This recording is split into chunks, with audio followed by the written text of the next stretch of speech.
Let's begin. All right, so what we'll see today, we've got two parts that we're going to go through today. We have 2B, so we're going backwards into our textbook. We're addressing a few questions there, and then we're jumping forward to 2D.4. And we're going to point out a feature of what's called the discriminant. And we should recognize this formula. We use the triangle to represent discriminant. This symbol is called, from physics, who was saying it? Someone was saying it. Harry? Each one to the equal sign or the Delta. Yeah. Okay, this is called delta. So we have delta is b squared take 4ac. And you should notice that's the inside of the square root component for quadratic formula. So delta comes straight from there.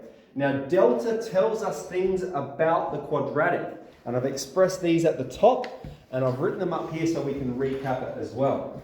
If delta is positive, that's what that means. If it's larger than 0, it means it's a positive number. If it's a positive number, it has two real roots.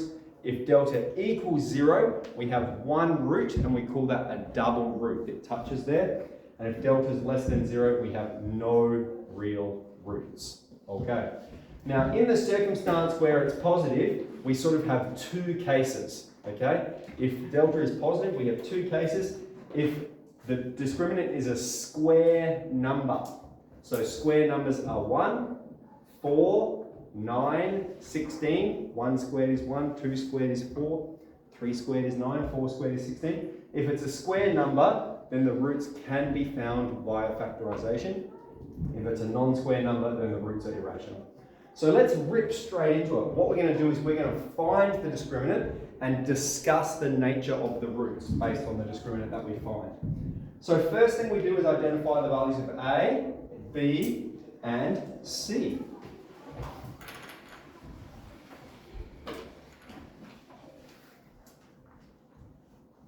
A is 1, B is 10, C is 25. Let's evaluate the discriminant.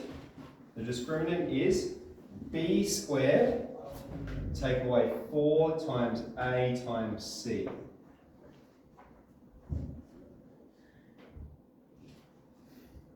When we evaluate this, we'll have 100, take 100, we have 0. The discriminant is 0 in example A. This means that this quadratic only has one solution. One root, one solution, one x-intercept, 1, 0. We can use any of those words. We have one root. Let's move on to the second example. We'll have A is positive 1, B is negative 3, C is 7. Alright, so when we're writing down the values for A, B, C, we carry across whether it's positive or negative. And we'll jump straight into the discriminant. The discriminant is B squared. Okay, so that negative 3 is squared. And then we have to take away 4 times 1 times 7.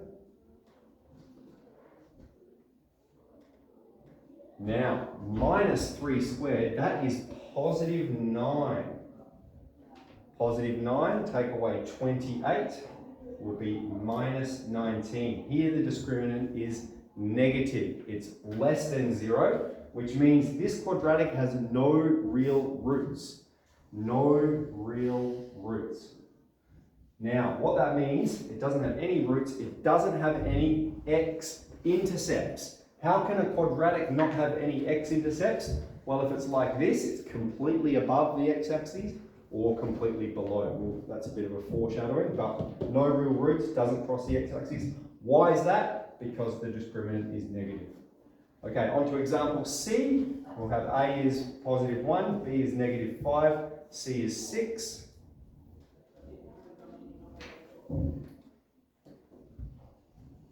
The discriminant in this circumstance will be B squared, take 4 times 1 times 6. That's going to be 25, take 24, which is positive 1. So we have a positive number, which means it's 2 roots. Okay, it's larger than 0, which means it's 2 roots. And then we go, all right, is it a square number or a non-square number? 1 is a square number. It's a square number because 1 times 1 equals 1. All right, so 1 is a square number, which means 2 roots, and they can be found via factorization. They can be found with factorization. Now, what this also means is that the roots are what we call rational. The roots are rational. That means we can express them as a ratio. They will simplify to either a fraction or an integer.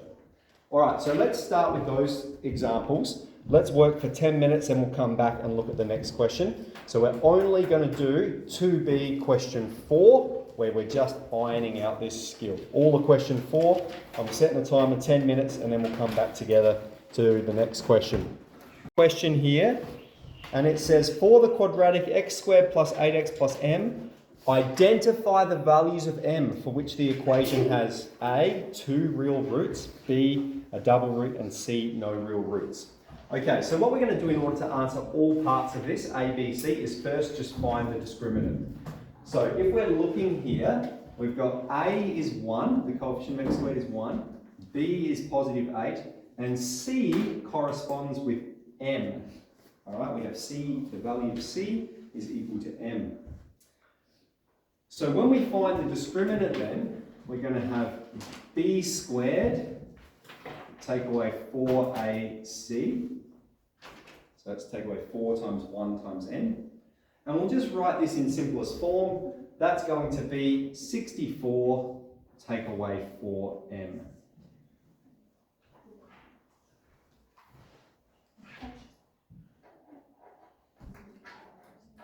Okay, so that's the discriminant. Now we're going to use the discriminant to answer all parts A, B, and C. So part A says, when are there 2 real roots? Well, 2 roots occur when the discriminant is positive, when it's greater than 0. So we're going to write out that inequality. 64 take 4m is greater than 0.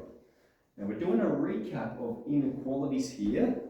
It operates almost the same as an equal sign, but there's one minor difference. And this is it.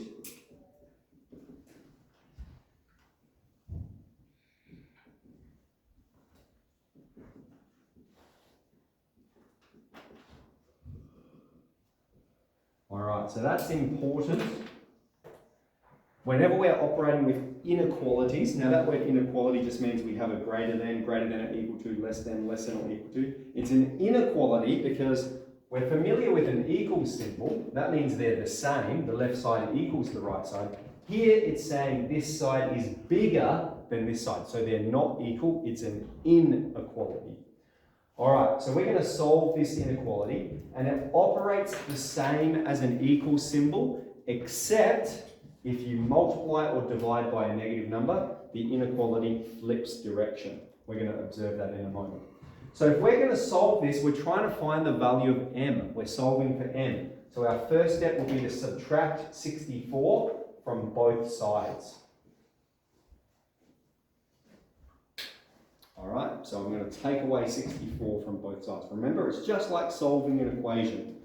Okay, my next step is I want a positive n by itself, so I'm going to divide both sides by -4. Okay, so on the left side it'll cancel, right? -4 at the top and the bottom, that will cancel. So it will simplify to m. Now, we are dividing by a negative number. When we multiply or divide by a negative number, the inequality flips. So that means rather than facing to the right, it's going to face to the left. And -64 divided by -4 is positive 16. All right? So when m is less than 16, we have 2 real roots. When m is less than 16, the discriminant will be positive. That's what we found there. Okay, on to part B. Part B says, find when there's 1 double root. Now, another way that will be articulated is a repeated root. Okay, so a repeated root, it means the same as a double root. It means there is 1 root. It means the discriminant equals 0. So if we solve the discriminant equals 0, we will subtract 64 from both sides and then divide both sides by -4. All right. All of these are going to have roughly the same answer, pointing in different directions. All right, so we have when the discriminant is less than 16, it's positive. When the discriminant is less than 16, the discriminant will be positive, which means there's 2 roots. When the discriminant is 16, there's 1 root. And so the third case we're asked is, when are there no solutions? Well, that's when the discriminant is negative, when the discriminant is less than 0. So here, 2 roots, 1 root, no roots, right? Positive, 0, and less than 0. Now, if we solve this inequality, it's going to be roughly the same. We'll take 64 from both sides, divide both sides by -4. Okay, cancels. Now, because we divided by a negative number, the inequality flips. We have positive 16. And you can test this, okay? We're saying if you put a number larger than 16 into this equation, the discriminant will be negative. If you put 16 into this equation, the discriminant will be 0. If you put a number less than 16, if you put the number 1 is less than 16, if you put it into this equation for m, the discriminant will be positive. You'll have 2 real solutions. Okay, so that's enough to answer question 6. We'll just do a few of those before recess. Okay, so if we can jump to question 6, have a little bit of a go at those in exercise 2B.